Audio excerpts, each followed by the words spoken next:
Estás escuchando Los Z, infección en la Ciudad de México. Segunda parte. Escape. Esta es una obra de ficción. Cualquier parecido con la realidad es mera coincidencia. Su único objetivo es entretener. Ciudad de México, DF. 21 de octubre del 2015. Casa. Logramos escapar. Un escape digno de una mala película de acción o producto de una película de culto. Como suelen decirle a toda la gama de entretenimiento con tramas raras y un poco vacías que suelen hacer grandes críticas a la sociedad mediante un significado profundo en ellas. Pero aún así pudimos hacerlo. Han pasado algunas cosas el día de ayer y hoy que me marcarán para siempre. Pues bien, comenzaré con el escape. Dieron las 4 de la mañana y el sonido de los infectados hizo menor, así como su número alrededor del taller y la facultad. Analizábamos cuál era nuestra mejor ruta de escape, decidiendo que, si quedaba algún vehículo, lo mejor era dirigirse hacia el estacionamiento más cercano y robar alguno. El coordinador del taller tenía una camioneta pick-up y podría llevar consigo a algunos alumnos. El truco era llegar sin que ellos pudieran alcanzarnos. Se escuchaba más fácil de lo que parecía en realidad. Varias ideas fueron hechas a un lado de inmediato, como el quitar las tablas de los respiradores y usarlas como escudo. Solo era cuestión de tiempo para que te superara el número y tu escudo fuera completamente inútil. En realidad, era una idea algo tonta impulsada por las películas de superhéroes de la época. Ahí fue cuando me di cuenta. Podríamos pasar por el techo que cubre los pasillos de la facultad. Es de poca altura, pero suficiente para que ellos no te alcancen. Además de que cerca del estacionamiento hay un desnivel que te puede ayudar a bajar. Todos estuvieron de acuerdo. Bingo. Ahora solo faltaba ver cómo llegaríamos a este. Pensamos por mucho tiempo cómo alcanzar el techo sin retirar la barricada y quedar expuestos. Después de darle muchas vueltas decidimos romper el ventanal que quedaba justo frente a uno de los ramales de estos pasillos cubiertos para saltar a este desde el segundo nivel. Fue algo realmente violento por el ruido que provocamos en medio del silencio que reinaba en el lugar. Colocamos un poco de cinta alrededor del marco que destrozamos esperando que amortiguara el ruido. Lo hizo, solo que no tanto como esperábamos. Los infectados se volvieron demasiado activos con el sonido, pero después de ver cómo el primero saltaba al techo y quedaba fuera del alcance de ellos, continuamos hasta quedar todos sobre el techo. Hubo quien se quedó dentro del taller para esperar el rescate. Eran los que habían sido heridos. Creo que jamás los volveremos a ver, porque sus heridas en realidad parecían mordidas. La pinta del más grave era... bueno, podría parecer una mala broma en este momento, pero tenía el semblante de un muerto fresco. Después de caminar lentamente hacia el estacionamiento sobre el techo del pasillo, oímos como otro cristal se rompía cerca de nosotros.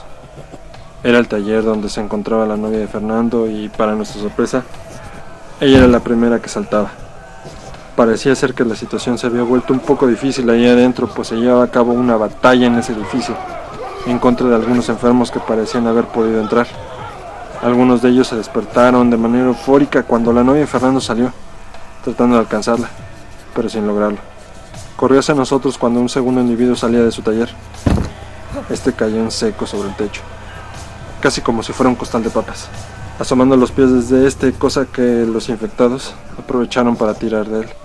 Cuando sintió cómo alaban sus piernas, aquel sujeto se aferró a un tubo metálico que estaba sobre el techo, provocando algo inesperado. Ellos estaban usándolo como escalera. Tiraban de él y se levantaban, llegando a estar sobre el techo. Todos quisimos ayudarlo, pero sabíamos que era él o nosotros. Apresuramos el paso mientras otros dos infectados subían justo en el momento en que el primero le arrancaba un mordisco del hombro. La suerte se había acabado para él, y los que esperaban salir después, se había bloqueado su vía de escape por completo. ¡Ayúdenme!, gritaba.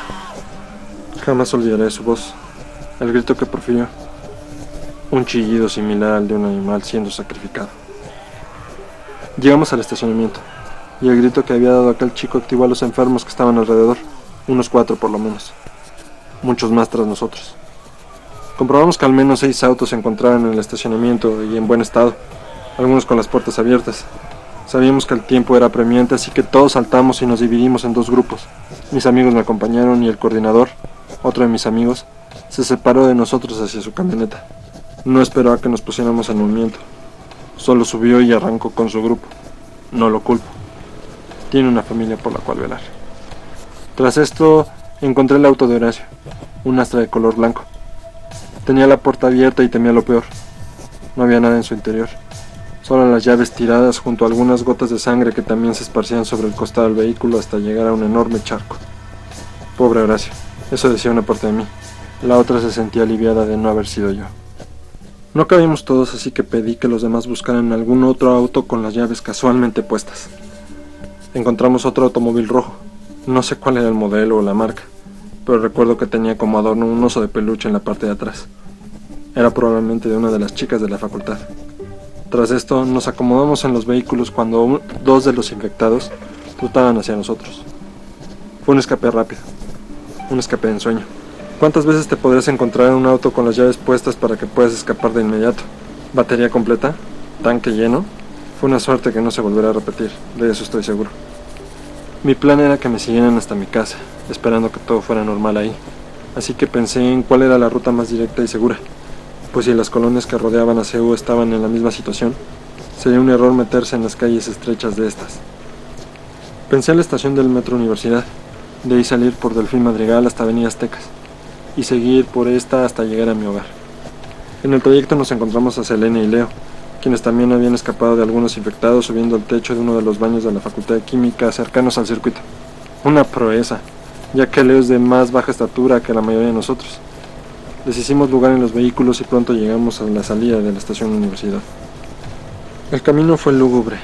Jamás esperé ver CEU tan abandonada, silenciosa, pero cuando llegamos a Delfín Madrigal fue peor.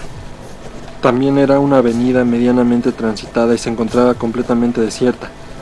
Eran ya casi las 6 de la mañana y debería haber movimiento, pero ni siquiera el metro funcionaba en ese momento. No había autobuses en las bases, no había taxis. Ni un alma podía verse en ese lugar. Nos dirigimos hacia el norte para tomar Avenida Aztecas, pero no llegamos muy lejos. Alcancé a divisar un retén militar, más bien una barricada. Era algo demasiado extraño. Había un grupo de soldados apostados con costales apilados, tanquetas y todo un equipo para evitar contagiarse. Ya sabes, de esos trajes que parecen de plástico y máscaras antigas. Me sorprendió ver que tuvieran más unidades de las que siempre presumían en los desfiles porque, si la situación está igual por todas partes, seguramente tienen equipo similar apostado en estos lugares. Desaceleré. No alcanzaba a ver una manera de salir, lo cual me preocupó enseguida. Eso no era un retén, era un bloqueo. Un escalofrío recorrió mi cuerpo. Había varios cuerpos y vehículos parados ante ellos, y comprendí que no sería posible salir, así que retrocedí ante el enojo de todos en el vehículo. Nos matarán si nos acercamos, dije frustrado y haciendo señas al otro vehículo. Les pedí que observaran los cuerpos tirados frente a ellos. Era claro que ninguno de los abatidos se estaba acercando. Al contrario, intentaron huir del retén antes de ser acribillados. No dejarían salir a nadie, estuviera infectado o no. Solo me preguntaron cómo había llegado a esa conclusión. Dudé un instante en decirlo, pero fue la respuesta más sincera que he dado en toda mi vida. Solo contesté que yo lo haría. No estoy orgulloso, tampoco acepto la situación o la perdono. Simplemente la entiendo. A veces hay que hacer ese tipo de cosas. Si tu vida estuviera en peligro, ¿no dejarías que te cortaran un brazo o una pierna? Logré llegar a un retorno que conectaba con el otro sentido de la avenida, donde encontramos una callejuela que conectaba con otras que conocí a través de la colonia Santo Domingo, y que al parecer no estaba cerrada. Esta llegaba a la base de los autobuses y salía hacia un lugar llamado El Paso. Dudé al entrar ahí, temiendo encontrar más infectados, pero no fue así. Gracias a Dios por la incompetencia del ejército. Después de un largo rato, llegamos a casa viendo que todo era normal ahí. La gente caminaba por las calles sin saber lo que había pasado. Parecía que habíamos salido de una mala película extranjera. Era completamente inverosímil. Abrí la puerta y pasé para encadenar a mis perros, quienes no me saludaron como de costumbre. Tal vez olían el miedo en mí. Cuando oyeron mi voz, mis padres salieron corriendo de la casa, con un rostro de preocupación similar al que tenían si me hubiera ido de la casa una semana sin avisar. Preguntas clásicas. ¿Cómo estás? ¿Todo está bien?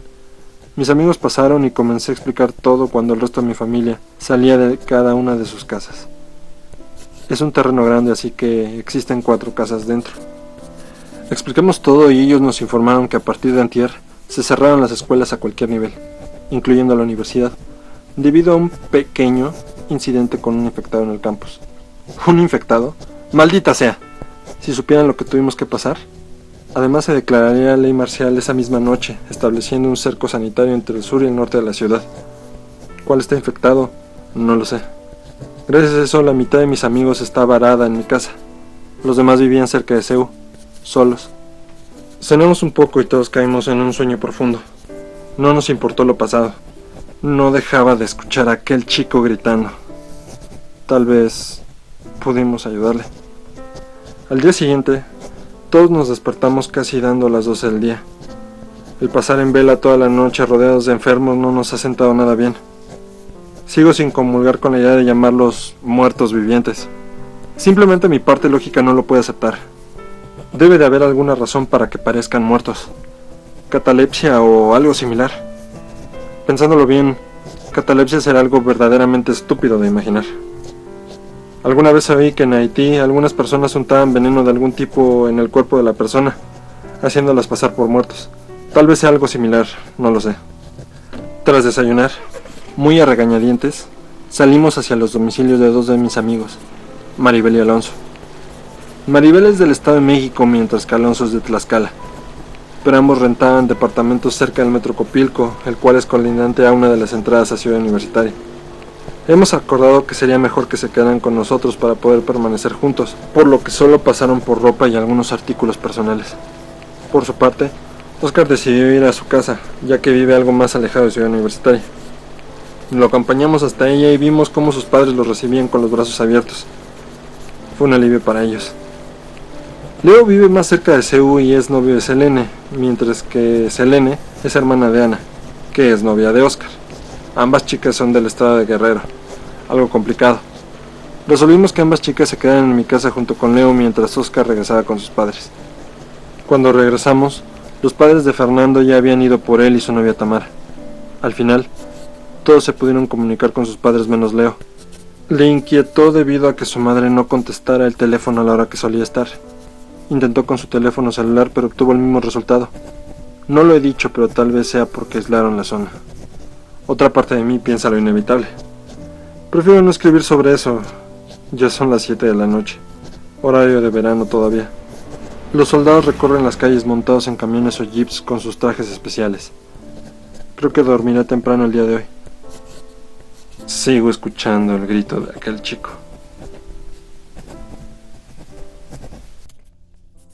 Ciudad de México, DF, 22 de octubre del 2015. Casa. Ayer casi todos se instalaron en mi casa.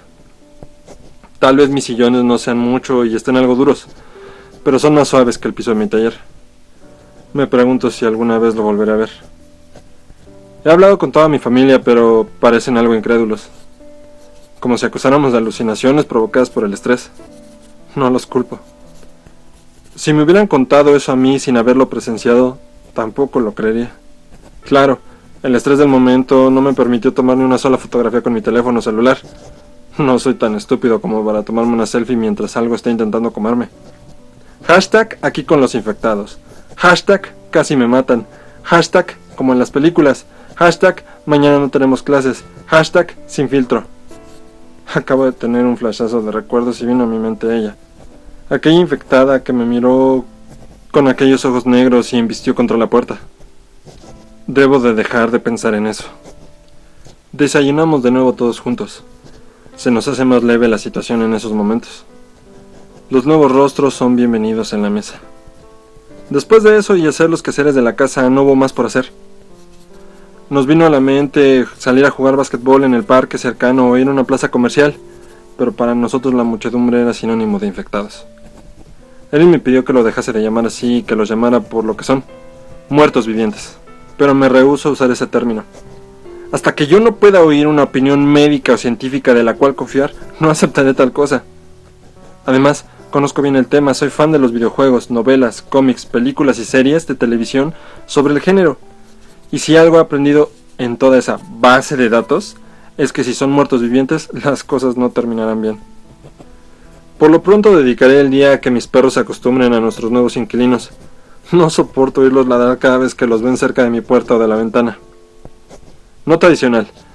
Escucharon las noticias que han comenzado a controlar el acceso a las grandes ciudades del país. El tránsito civil es casi nulo. Solo se ha permitido el movimiento de las tropas del ejército, marina y servicios de salud. Le he dicho a mi padre que tenemos que ir por víveres no perecederos. Agua embotellada al menos. Así lo hemos hecho. No está por demás prepararse para una contingencia. Se siente el nerviosismo en la calle, se puede leer la preocupación de las personas en sus rostros. He subestimado la situación por completo. Hasta luego, bitácora. Ciudad de México, DF. 23 de octubre del 2015. Casa. He escuchado varias cosas en las noticias y eso me molesta un poco.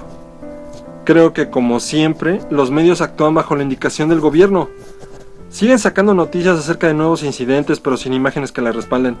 No porque tenga el morbo de ver ese tipo de cosas, pero creo que la mejor forma de concientizar a la gente es impactándola con imágenes en vivo, si no, permanecerán incrédulas, como lo era yo al principio. Los noticieros se han convertido en programas donde el presentador da un monólogo de noticias. De vez en cuando pasan imágenes acerca de alguna película o noticias menos desastrosas. Son una eterna estampa de un hombre o una mujer con un rostro acartonado tratando de no sucumbir ante los nervios provocados por las noticias que lee. Eso hace que me hierva la sangre. Están desinformando a la población. Un pueblo que no lee o que no escribe no reclama, y en este caso, un pueblo desinformado no objetará el actuar de sus gobernantes. Me conecté a internet y he encontrado varios videos sobre estos incidentes, los cuales son bastante gráficos, así como crudos. Omitiré los detalles, ya que eso hace que mi mente recuerde las imágenes y se me erice el cabello. Había varios videos sobre ataques, filmados de cerca, de lejos, entre la muchedumbre, pero el que más desconcierto me provocó fue un video titulado CEU, Campos de la Muerte.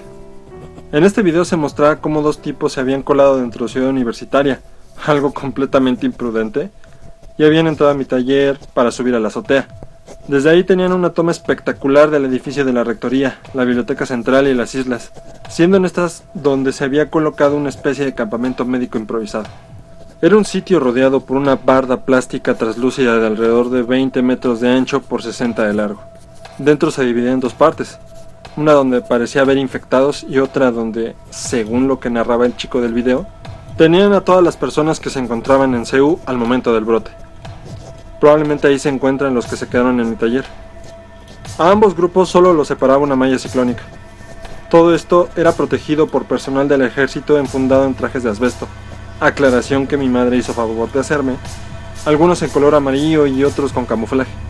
En el video, algunos militares parecían divertirse con los infectados, mientras otros sacaban a uno de la zona y comenzaban a empujarlo por todos lados, picándolo con la punta de sus rifles o golpeándolo con la culata. Me sorprende la indolencia de algunas personas. Y la estupidez también. Solo hacía falta un error para que alguien se infectara y propagara el virus.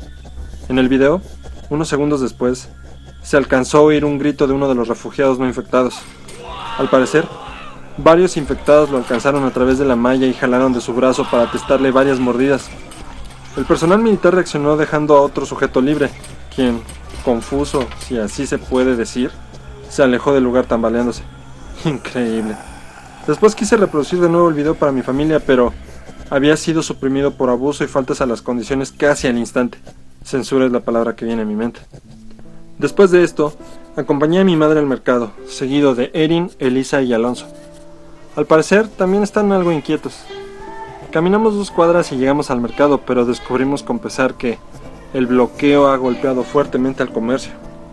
Había pocos puestos abiertos y estos habían elevado el precio de sus productos en vista de la escasez de los mismos. Un aguacate costaba 25 pesos, mientras que medio kilo de jitomate alcanzaba los 60 pesos. Eso me molestó, así que solo compramos algunas cosas. Después iríamos al supermercado, cosa que me inquietaba aún más. Podríamos toparnos con más personas. Gracias a su red de abastecimiento, los supermercados seguían bien surtidos, aunque el número de personas que lo visitaba era abrumador. Los pasillos de enseres electrodomésticos y aparatos electrónicos estaban abarrotados. No sé por qué en esta situación alguien consideraría más importante comprar una pantalla de plasma que comida, pero en fin.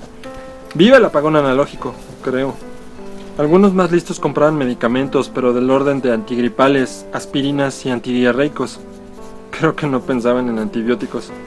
Sorprendentemente la zona de herramientas y utensilios para acampar estaba desierta, o casi. Creo que un par de llantas, algunas buenas herramientas o incluso una casa de acampar serían excelentes opciones en una lista de supervivencia. Pero ese soy yo. La zona de abarrotes estaba repleta, sobre todo los pasillos donde estaban los alimentos no perecederos. Al parecer éramos los únicos que queríamos comprar carne y verduras. Llevamos algunas piezas y comenzamos a andar pensando en qué nos haría falta. Mi padre nos acompañaba y de pronto lo miré y le dije: creo que sería mejor llevar más latas de comida, ¿no crees? Me miró unos segundos y contestó afirmativamente, advirtiéndome que si no pasaba nada, comeríamos eso hasta que se terminara. Yo asentí. Estoy bastante acostumbrado al atún enlatado. Al parecer la gente piensa que recurrir a la comida en lata es bueno, pero en caso de supervivencia hay que saber escoger. Se debe llevar comida con un alto aporte calórico y nutrimental, pensando en que puede que haya tiempo de carestía. Pero no lo hacen así. Se van sobre las cosas que ya conocen, guisados preparados en lata, los cuales necesitan calentarse. No se ponen a pensar en qué harían si falla el gas o la energía eléctrica. Así que, con ayuda de mis dos amigas Erin y Alejandra, una de ellas es química en alimentos y la otra estaba estudiando medicina, comenzamos a recorrer el pasillo buscando alimentos de este tipo. Llenamos un poco el carrito y pasamos a las cajas. Había filas bastante largas y eso no me gustaba. Aparte del pánico de las personas, eso solo denotaba una cosa: la cercana escasez de alimentos. Llegamos en poco tiempo a la caja, al parecer todos pagaban con tarjeta de crédito. Al lado había un tipo con aspecto muy extraño y llevaba un vendaje manchado de algo negro en el brazo izquierdo. Las ojeras caían de sus ojos y parecía sudar profusamente. Estaba enfermo. Quería salir de ahí a toda prisa, pues no quería ver cómo se transformaba en uno de ellos. La cajera cobró y salimos disparados con el carrito del súper al estacionamiento. Mi padre no preguntó qué pasaba, solo me siguió. Terminamos de cargar las cosas en el auto cuando un grito dentro del supermercado nos alertó. Mis padres no querían averiguar qué era y nosotros comenzábamos a recordar lo sucedido en Seúl. El pánico se apoderó de nosotros cuando vimos cómo la gente salía corriendo del supermercado mientras escuchaban disparos dentro de la tienda. Subimos al coche y partimos de inmediato. Huimos a tiempo. Nadie dijo nada de regreso a casa. No escuchamos las noticias, solamente la música que reproducía el estéreo desde la memoria de mi padre. Música de los 70s combinadas con éxitos de Juan Gabriel. Llegamos a casa y descargamos todo mientras mi hermana, con el resto de mis amigos, escuchaba en las noticias cómo se cancelaba toda actividad que significara la aglomeración de un grupo importante de personas.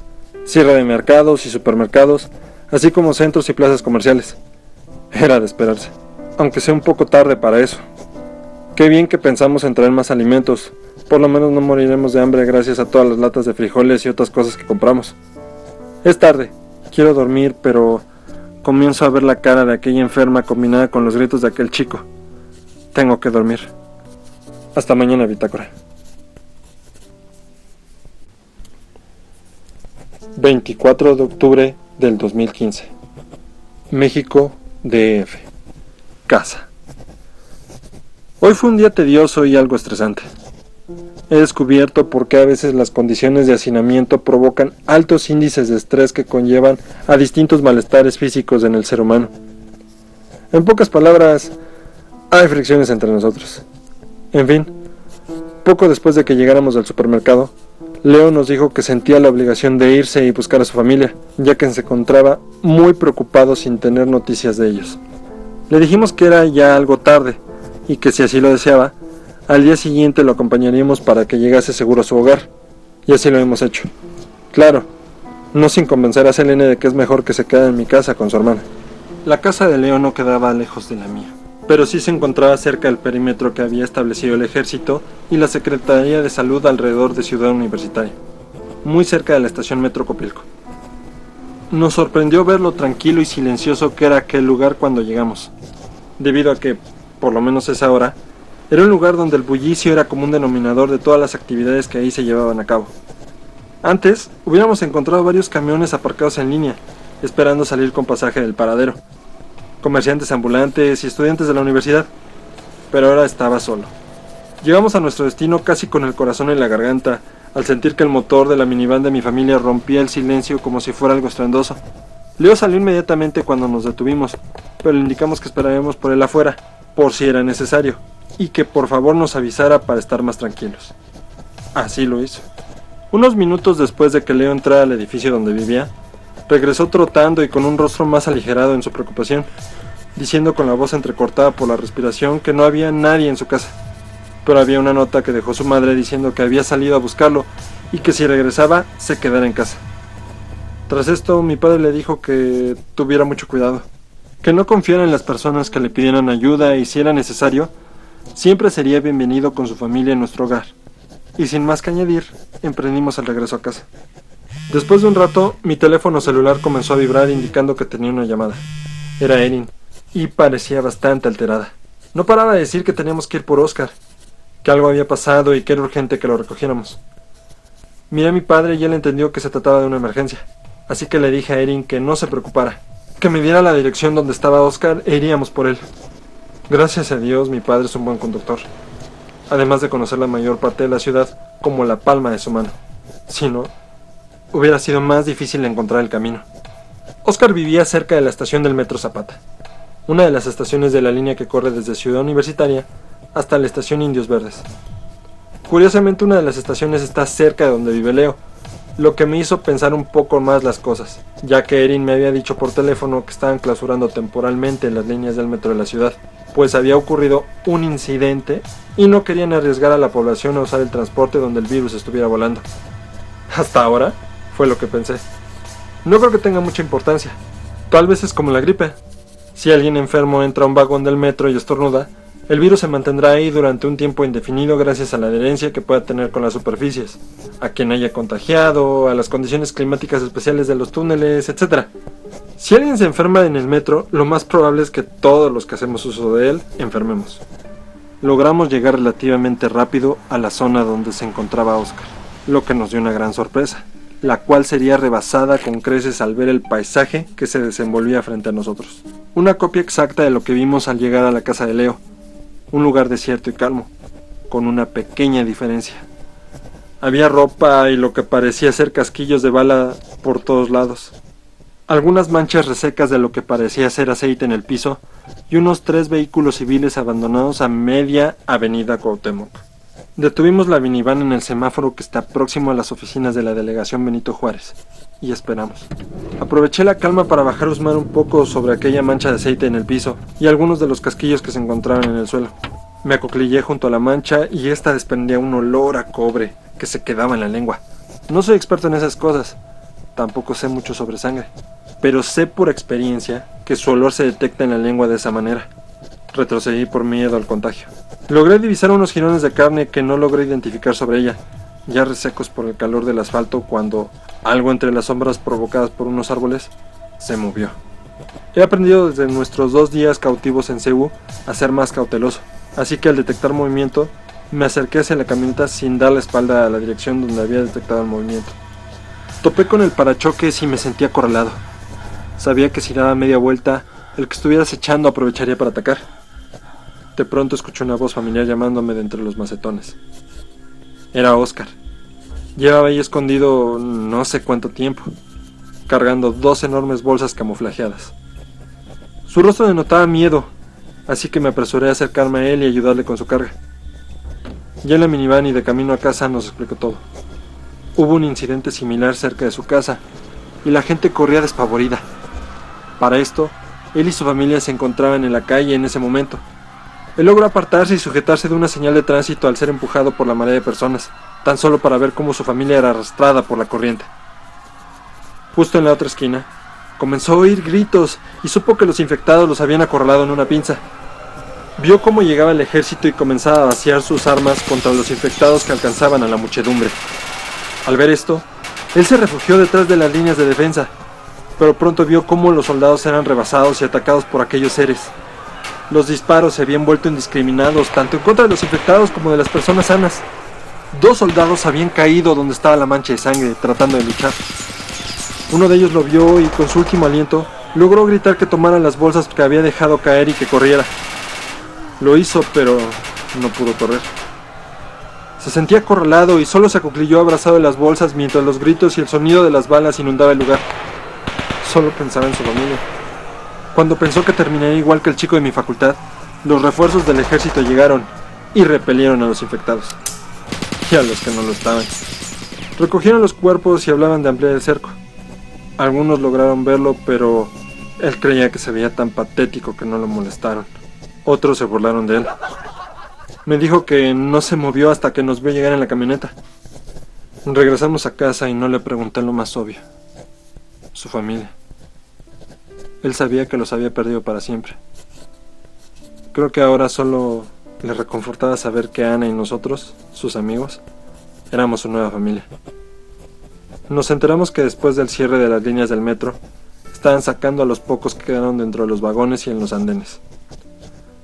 Algunos con heridas y cosas peores. Corría el rumor de que una batalla campal ocurrió en uno de los túneles de varias de las líneas, las más fuertes en las estaciones donde se hacían los transbordes.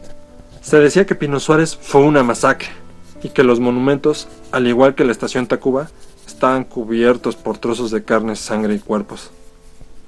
Atlalilco era una tumba, y la raza era inaccesible, pero Pantitlán fue la peor de todas. No sé qué esperar ya. Creo que esto empeorará más debido a la desinformación de la prensa. ¿Cómo es que llegamos a encontrar a Oscar tan fácil? Fue algo de pura suerte. Dijo que había soldados. Qué extraño. No vimos ninguno cuando llegamos. ¿Estarán apostados en otro lugar? En fin, solo sé que esto es un fenómeno global y que hasta ahora nadie sabe cómo se transmite. Espero que no pase a mayores. Quiero regresar a una vida normal. Nota adicional. Revisamos las bolsas que cargaba Oscar. Contenía 8 rifles de distinto tipo y parque para los mismos. También algunas granadas variadas y 4 pistolas. Le he dicho a mi padre que era mejor conservarlas hasta que todo se calmase de nuevo. Investigaré un poco en internet para saber cómo manejarlas. Hasta luego, bitácora.